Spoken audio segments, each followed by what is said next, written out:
up, and welcome to spooky season.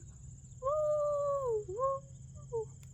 It is officially, well, my favorite time of the year is summer, but fall is like such a close second that it's stupid. The only reason I don't like fall that much, the only reason summer beats fall is because I don't like the cold. So we are in the middle of September. We are officially in the burr months. Leaves are starting to change the slightest bit, although it doesn't really look like that behind me. Doesn't matter. It is spooky season. And as a lover of spooky, gothic, eerie, creepy books and fantasies, I thought it would be a fun time to make a video of me reading spooky books for a little bit. Because I'm going to read them anyways. So why not bring it to the masses? Maybe you've heard some of these books before. Huh? Maybe you've heard of some of these books before, or maybe you've never heard of them before, and I can give you some inspiration, I guess. I usually tend to stick with the paranormal horror. I don't like body horror, I don't like that stuff, but like fantasy horror, gothic, that type of stuff, I'm so here for it. I am technically currently filming a romance vlog right now, but it feels wrong. Every single bit of it feels wrong inside of my soul to read romance right now. I want to read spooky books. And Eldritch just came out, which is the second book in the Eating Woods series. I'll get to that in a second. It's one of my most anticipated reads of the year. I've been waiting for this since this time last year when I read Anathema. So romance had to be put on hold. We weren't doing that today. Sorry, not sorry. Couldn't do it. The sun is really shining right now. Anathema was one of my favorite reads last year. I was obsessed. I was eating, breathing, sleeping Anathema. I loved that book with every fiber of my being. I loved how creepy and sometimes grotesque and eerie and dark it was at some points. There were moments in Anathema where I read a description of what was happening and I got like grossed out. Like, oh, that's dark. Okay. And I loved it. I ate it up. So, if you haven't heard about Anathema, let me tell you a little bit about that first before I start talking about Eldritch. But I will not be giving spoilers about Eldritch. I'm not going to give spoilers at all. But I'm not going to be going into depth about Eldritch because it's book 2. And we don't do that around here. We don't tell you about books later on in the series because if you didn't read that first book, no. Absolutely not. So Anathema is about 2 different characters. You have Mavis, who is the female MC, and you have Zavander, who is the male MC. They're both born in 2 separate worlds, kind of. And what separates them is this place called the Eating Woods. And the Eating Woods is a death sentence. In Mavis City, they believe that when you go into those forbidden woods, that's it. You're dead. Like, you're not coming back from that. So they banish people into those woods. And Mavis is one of those people that they banish into the Eating Woods, assuming that she is going to die and get eaten by whatever beast, whatever flesh-eating monster is in there. While she's in the Eating Woods, she discovers this whole other world that is filled with magic and assassins and sable fire and Zavander, who is perfection, personally. Zavander is an assassin, and he is cursed. And he is trying for eons to break this curse. And the key to breaking his curse is Mavis' blood. So when he comes across her, he has to do everything he can to keep her safe from the forces that are, so he can eventually break his own curse. Excuse you? The magic system was a little confusing at first, but the longer I went on and the more I just accepted that I'm gonna be confused for a minute, I was able to catch on. Anathema is an atmospheric, slow burn filled with gothic spookiness, and I loved it. And by the way, when I say slow burn, I mean slow burn. Slow burn. I love it. So Eldritch is, so far, I'm only 30% of the way through, but it is just as dark, just as eerie. It's giving you that same gothic atmosphere because you're in the same place as you are in Anathema. It also picks up right where Anathema left off, and I really wish I would have done a reread of Anathema because I was lost for a minute. It's been over a year since I read it. So we dove right back in, and I'm like, wait a minute, there was no... You know how sometimes for a book, too, the author will remind you of what happened? Oh, no. No. We're just expected to remember exactly what happened, which would have been fine if I had read it right after Anathema. I did not. I had to read summaries online to remember who the key players were, what was happening, how Anathema ended, and where we were going to go from there. Look at the sunset.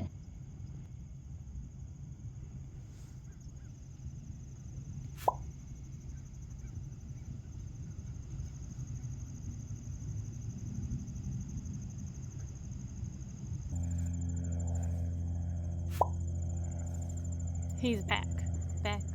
Back again. Eldritch so far has focused overwhelmingly on Zavander's past, which I find really interesting because from what I remember about Anathema, it was mostly Mavis' story. And I'm not saying that the counterpart wasn't in both stories. You get Mavis and Zavander's point of views in Anathema, but it's heavily Mavis. Well, I've noticed with Eldritch, you still get Mavis and Zavander's point of views, but it's heavier on Zavander. And I have no problem with that. I really enjoy his character, and it's really interesting to see his past and the atrocities that he went through and why he is the way he is now and how he got to where he was.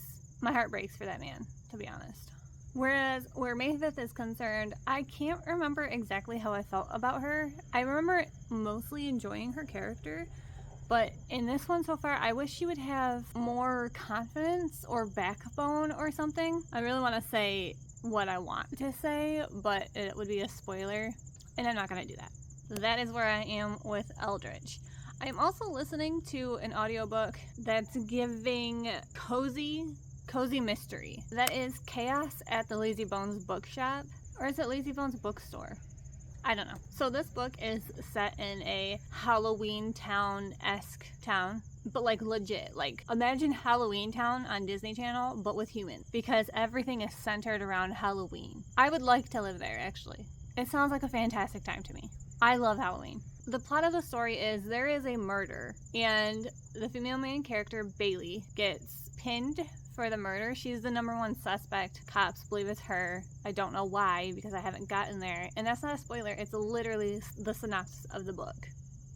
It's labeled as a sleuth story. So she has to solve the mystery of who killed this man before she goes down for it. And honestly, I feel like there's 5,000 suspects. So like why she became the number one suspect, how she became the number one suspect, I'm still iffy on, but like, okay. Whatever we say. I will say that this book took some time getting to this point, especially since, like, this is what the entire book is about. Like, this is, the synopsis is like, hey, this person's murdered.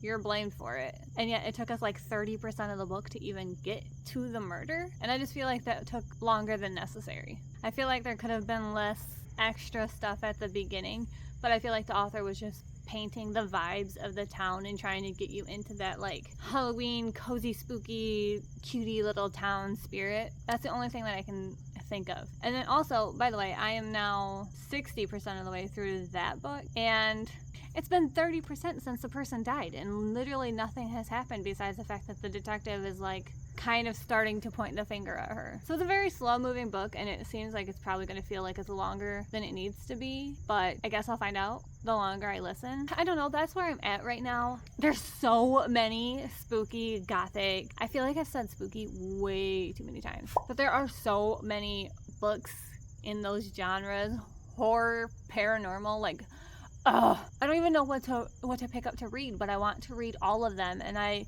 was already reading these two books before I decided maybe I should vlog this or something. So, God, I don't know where I want to take it. I also just bought Dracula and Edgar Allan Poe's complete works at Barnes & Noble yesterday. I'll show you some clips from that. How about that?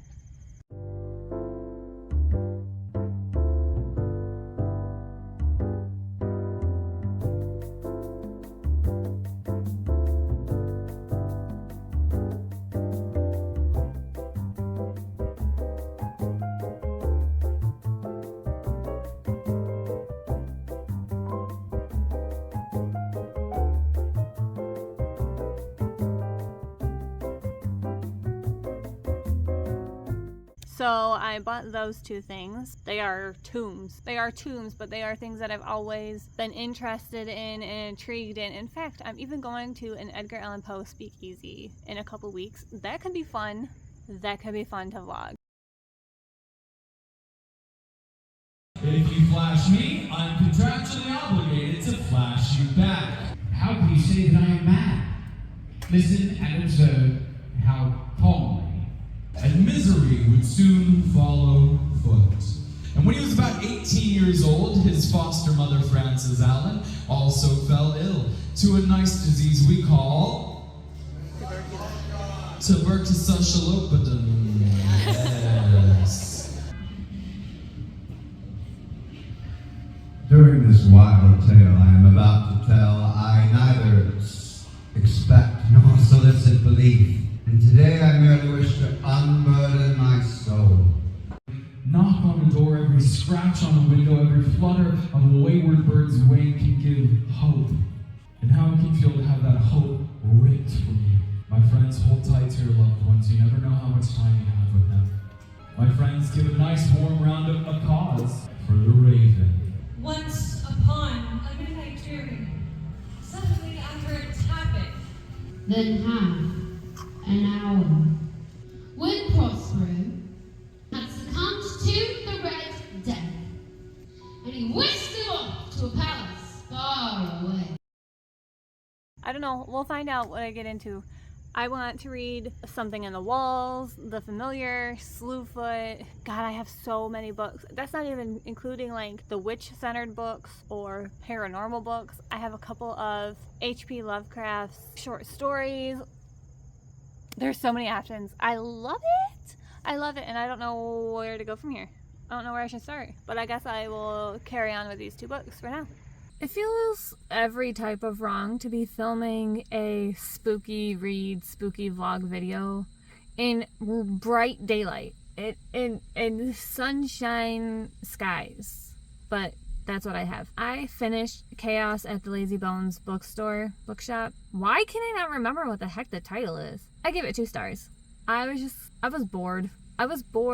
I went in looking for a cozy, spooky, fun read in a Halloween Town-esque setting. And yes, the setting was a Halloween town, but I didn't feel that. I was just told that. Like the bookshop, or the buildings and stuff are all named fun, spooky things. Like you have the Airbnb had a spooky name, or the bed and breakfast had a spooky name. The bookshop, the cafe, that type of stuff. But like, that was it. That's the only thing about this place that made it like a Halloween-y town place. I said last time that the murder didn't happen until about 30% of the way through, and that the lead up to it felt like it took entirely too long. And I stand by that.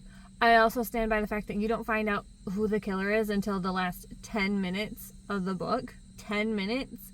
And it's on top of that, it's a person that I barely even remember they existed. I was like, who is this person? So, just kind of a letdown in general.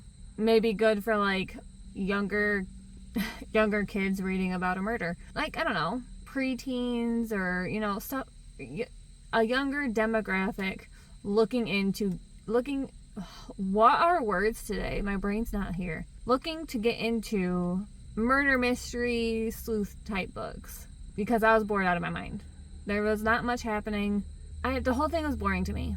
And I don't want to harp on the book, because I know I'm sure there are some people that enjoyed it. I will say that the Goodreads reading was like 3.2, 3.27 or something like that. So that's kind of low for Goodreads.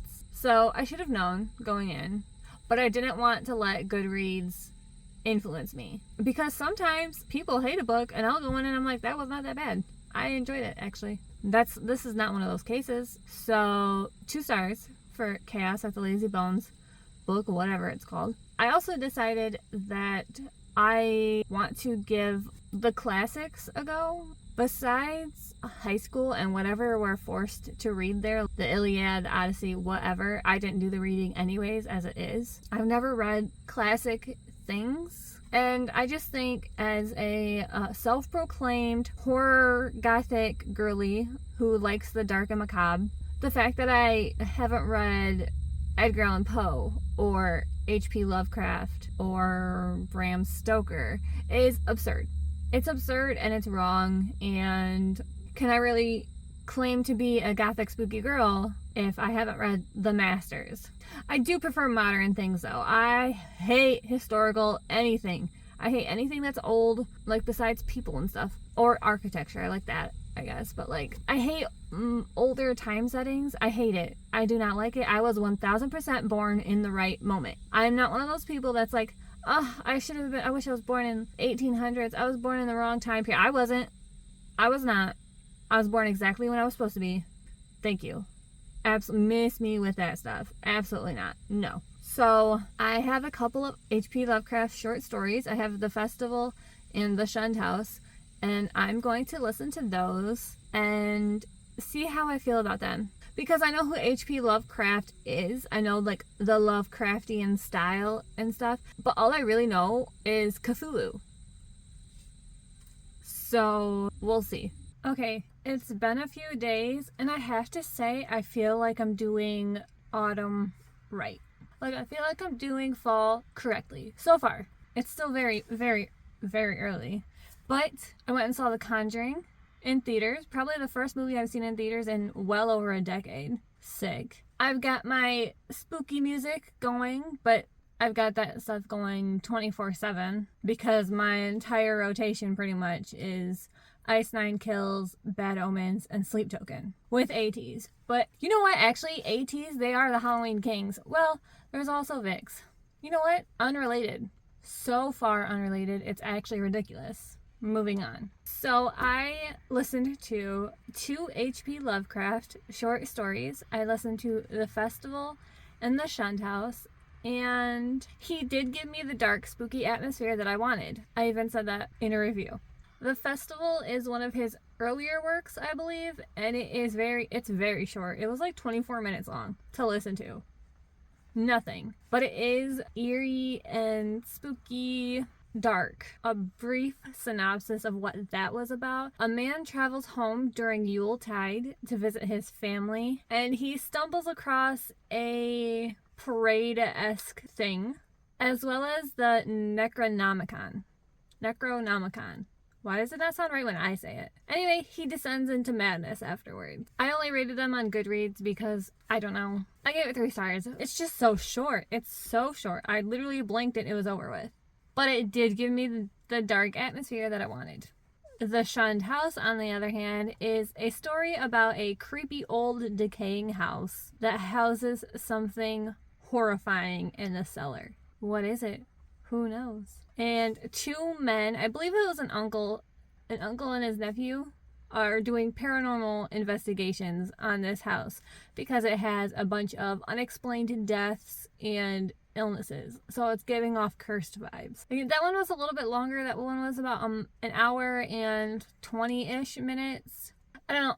I'm not a short story novella anthology person because I like to dive deep into the story. I like to not feel connected, but I like to understand people better, and we can't do that with shorter stories. So I'm never satisfied with them. So I also gave this one 3 stars because, again, dark and spooky. My third shorter story that I went for was the story of the original vampire, Miss Carmilla herself. Carmilla.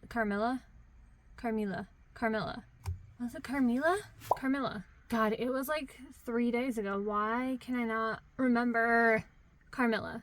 She is the original vampire. She has been discovered to have been written before Dracula. The story is it's sensual, it's tempting, it's sapphic, it's gothic. It is fantastic. So the story follows Laura and her father, who live in an isolated castle in, I want to say it was Austria. And there they welcome this young girl named Carmilla. Oh my god.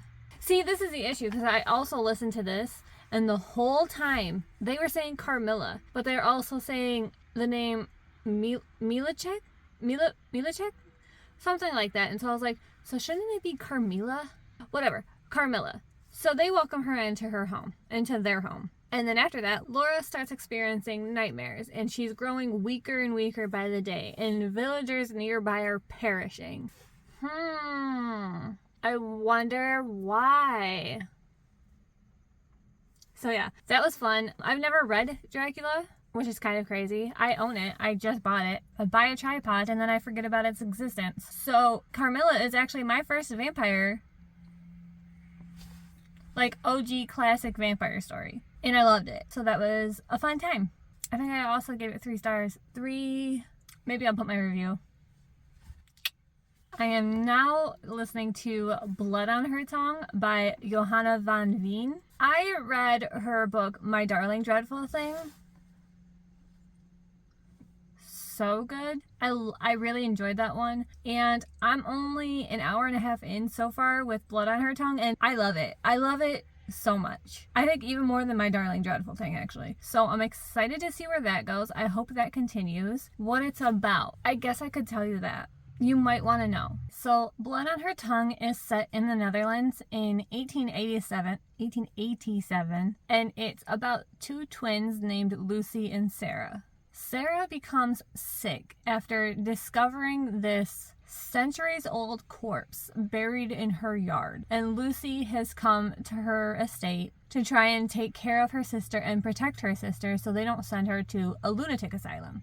Why would they send her to a lunatic asylum? Because she's acting strange, she's mumbling weird things, acting off, and she's been diagnosed with temporary insanity due to fever of the brain. So Lucy's trying to figure out the mystery behind this diagnosis. What's causing Sarah to act this way all of a sudden? What's happening? Is Sarah possessed? Is Sarah becoming a vampire? Is this actually mental illness? Only readers will know once you get the book and finish it.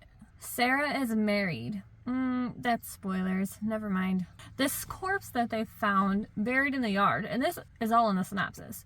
Well, not this part, but this is very early, like the beginning of the book. The corpse that they find in this bog area is staked to the ground, and she has a rock shoved into her mouth, and her incisors are gone. Are you going to tell me she's not a vampire?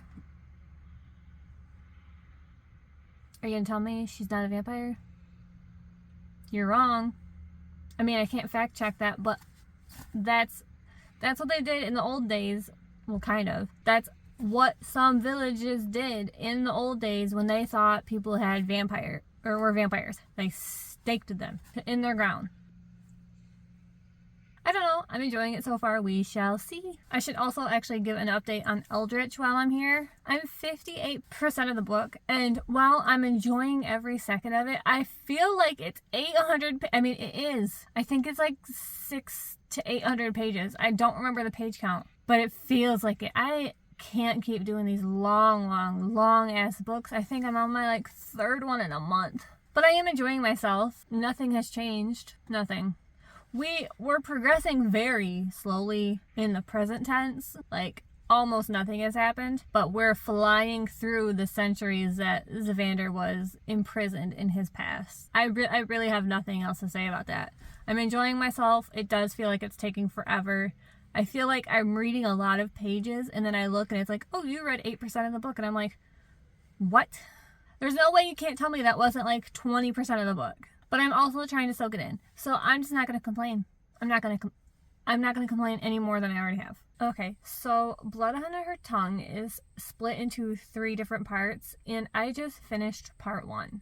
Still thoroughly enjoying it, having a great time. I was a little bit concerned because in the author's note was a list of possible triggers, and body horror was one of the triggers.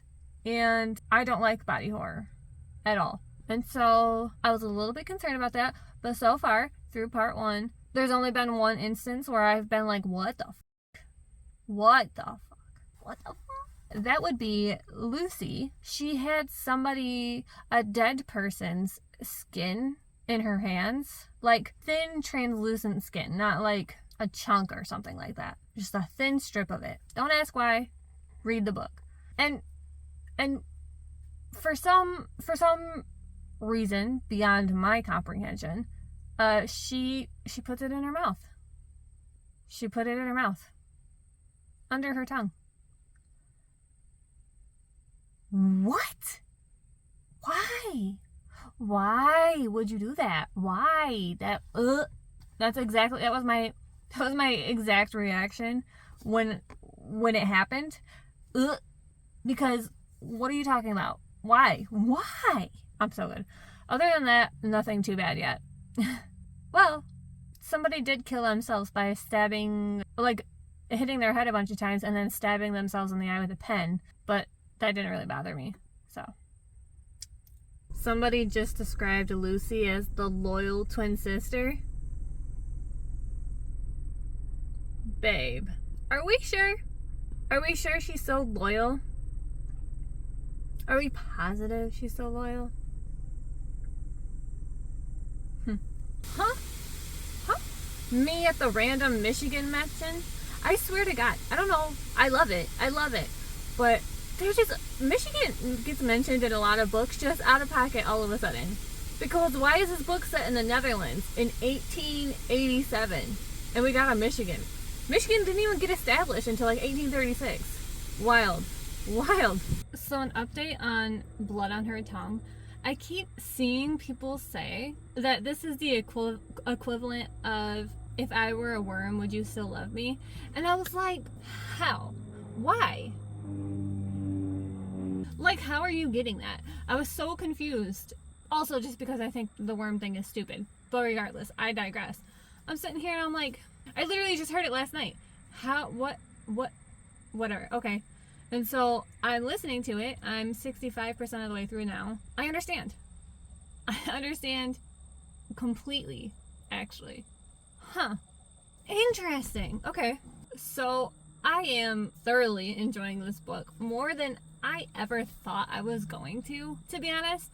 And I don't know why. I really enjoyed My Darling Dreadful Thing by the same author. And I think I gave it 4 stars. So I guess because this is only my second book by her, I wasn't sure if I was going to enjoy this also or if the first one was just like an off chance thing. So I had my reservations going into it and I am enjoying it so much. I actually think I might like it more than My Darling Dreadful Thing. It's good. It's also, Lucy is now at the point where she has to make a hard choice in regards to her sister. And honestly, I don't even know what I would choose if I were in her position. Because, like, I guess in my mind, she's not really there. And I'm going to keep this vague, so there's no spoilers or anything. But, like, to me, she's gone. But Lucy doesn't really see it that way. So I'm interested to see in what direction this goes.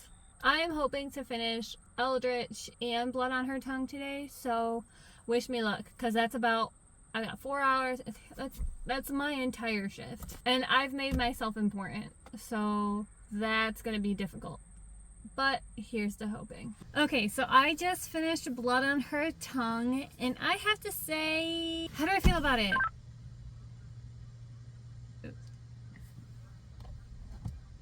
How do I feel about it? 4 stars? I think my initial reaction is 4 stars. I'm thinking it's a 4 stars. There is something, Johanna van Veen, there is just something so original about her work. Like when I've only read 2 of her books. She might only have 2 books. I actually have no idea. But every time I read them, I'm sitting here in like awe, but also like, what the her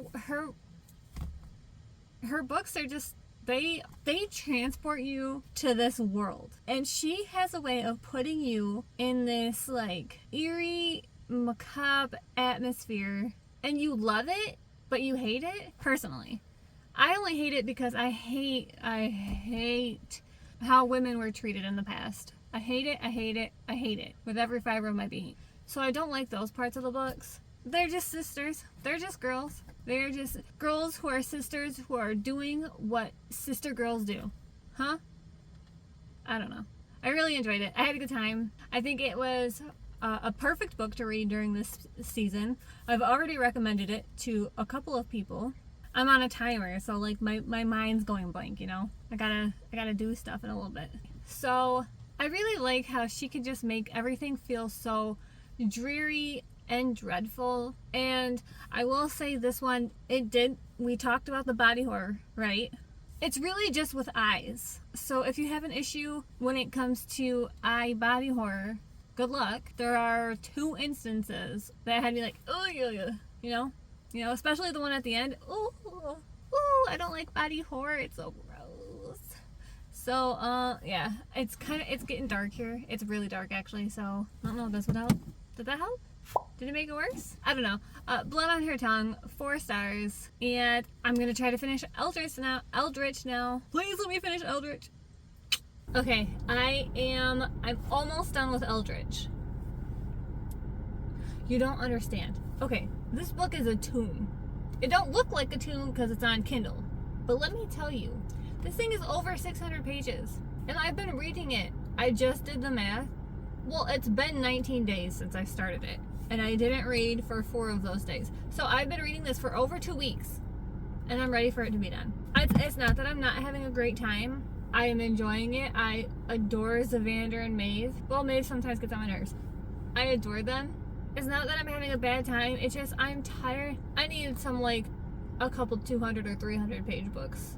Because I don't know. My brain needs a break, I think. I don't know. I don't know if it's because, and I just said that I'm also filming a 24-hour reading challenge at the same time. So I feel like some of the clips I'm saying can pertain to both videos. And so I'm either repeating it or trying to remember what I said. I don't know. Okay, I don't know if it's because I'm dumb or because I read Anathema over a year ago, but sometimes this magic system is just too, like, I feel like I'm being pulled behind a carriage sometimes. I'm holding on for dear life. It's not a fast-paced book. That's not what I'm saying. But, like, we're talking about all these different races of people, and I'm not talking about real-life races. These are all made-up races. So now I have to remember all these races, all these places, this magic system that's completely original, how some people have magic and the different types of magic, and I'm just getting confused sometimes. Again, I don't know if it's just because I'm dumb or if it's because I read the first book over a year ago and I didn't do a reread. I just looked up a couple summaries before I started Eldritch. I think if I had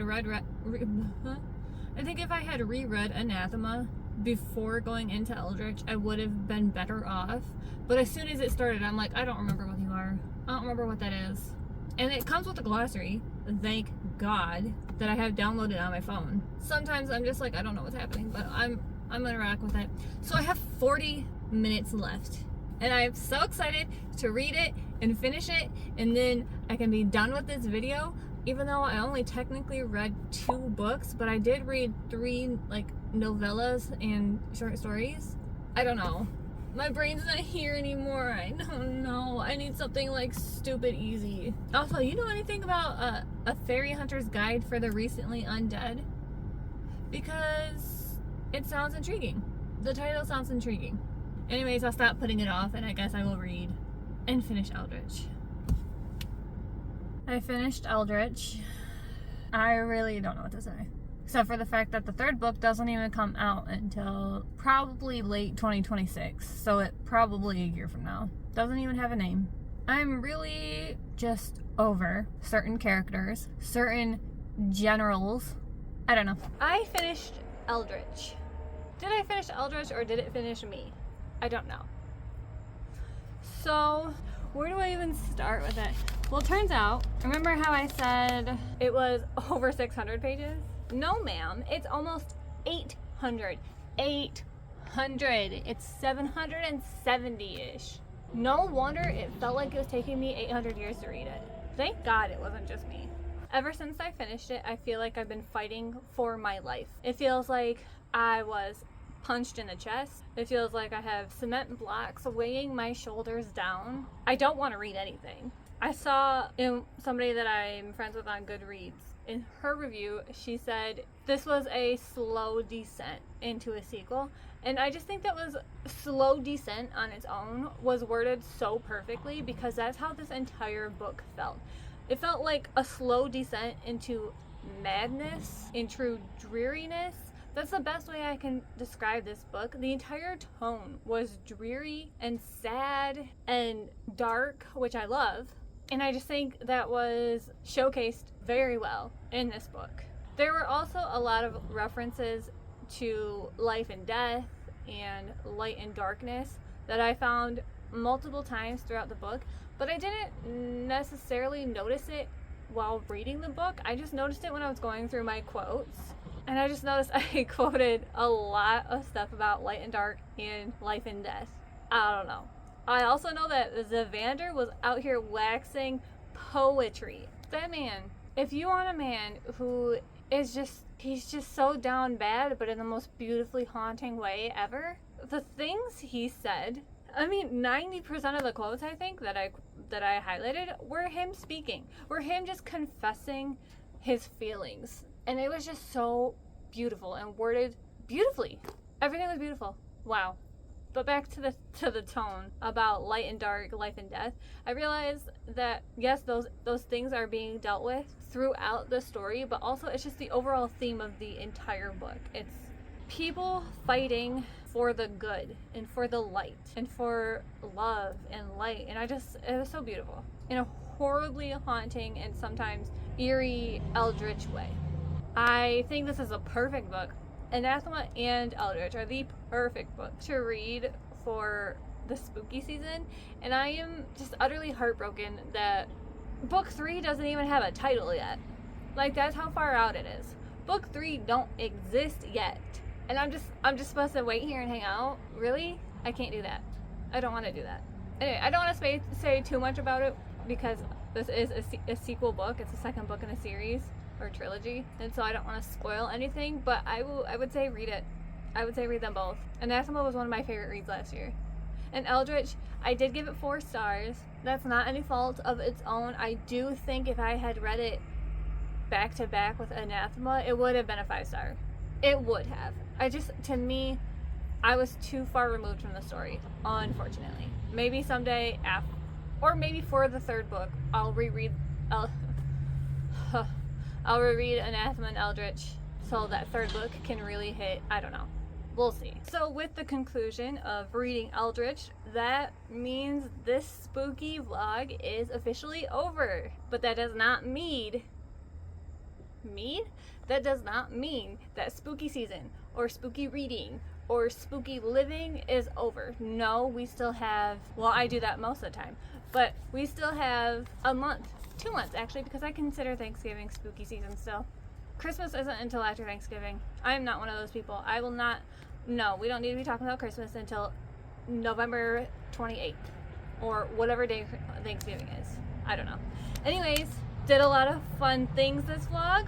Fun things. I read my first 2 H.G. Wells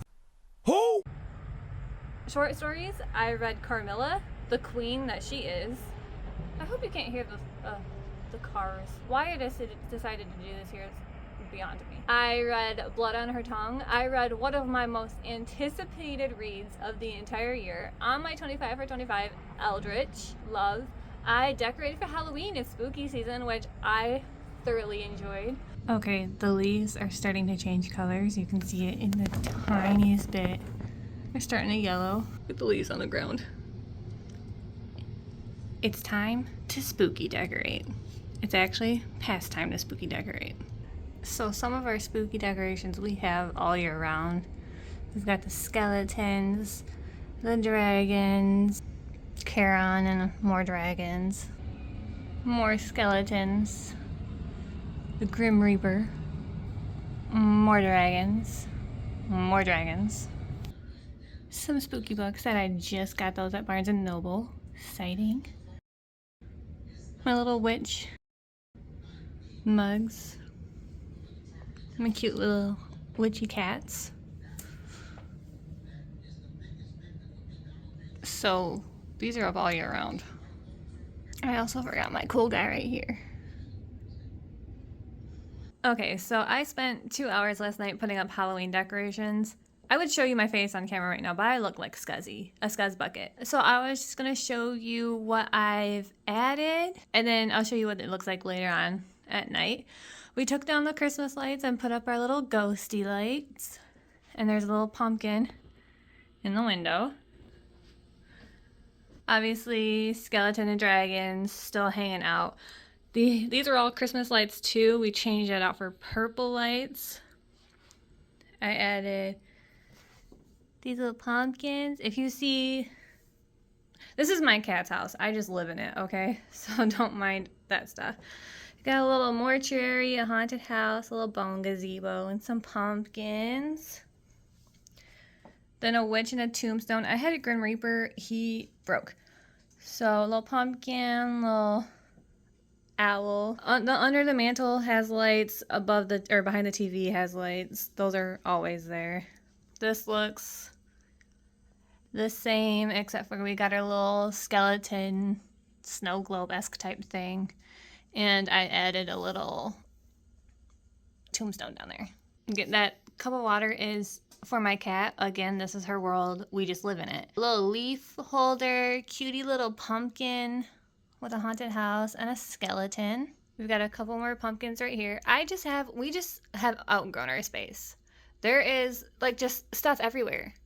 We don't have anywhere to put anything else, you know? So these are wine glasses that I spray painted to look like candy corns and just got fake little leaves in them. And I got this cutie little squirrel. That dragon salt and pepper shaker is always there.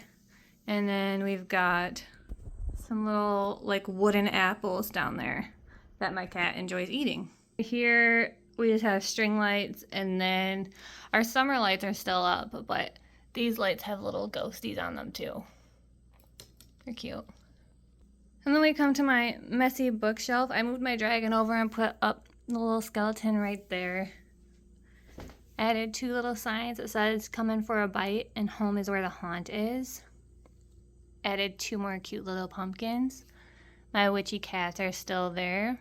Witchy mugs are still there. Added 2 more pumpkins up here. And then we've got this little vase that lights up. Also, we obviously have string lights that go all the way up the stairs. Got a cute little happy hauntings door sign. The bathroom is my absolute favorite right now because we have purple string lights and they match with the galaxy prints that I made. We've got the Headless Horseman, who I used to keep up all year round, but, you know, decorating for Christmas and stuff like that, he gets taken down.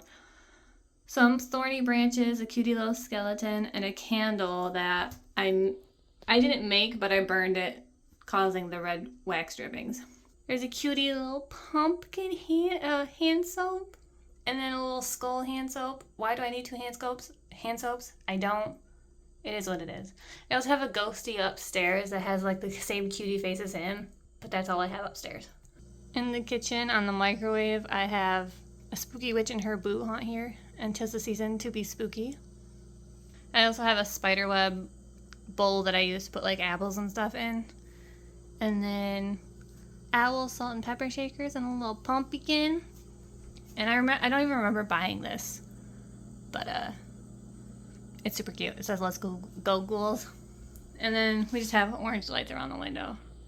So that is everything, and I will show you what they look like lit up.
I went to Barnes & Noble and got some fun spooky things, and I bought Dracula and Poe's complete works. And speaking of Poe, I went to an Edgar Allan Poe Speakeasy. Like, come on. I don't know what else I could have done different.